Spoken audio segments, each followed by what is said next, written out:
Now let's move to the other side of this door. And what I do is I hook on a scrap piece there, and then I just measure from wall to wall. I cut the plank to fit. I'm going to hook onto that scrap piece. And this is such a short area that we don't have to worry about snapping lines or getting that plank straight. It's pretty solid in there and straight as it is. And then you can see I just take my cheater board and I'm going to repeat the process of marking out the jambs on both sides of this door. We'll cut this plank and then we will slide it into place.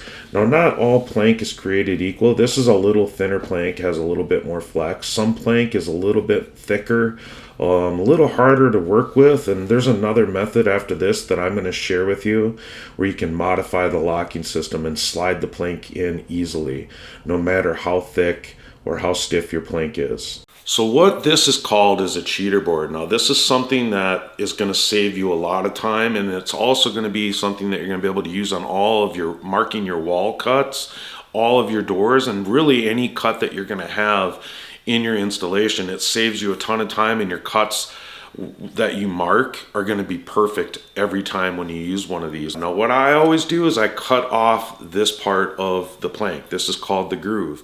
That's what I cut off to make my cheater board. And you can take a little bit off or you can take it all off, and that's going to determine how big your expansion joint is. So you can play with that a little bit as you're making your cheater board and starting doing your first few cuts to see how much you want to take off of that. I usually take the entire groove off, and that usually gives me about 1/4 inch to 3/16 of an inch expansion joint, which is perfect for vinyl plank.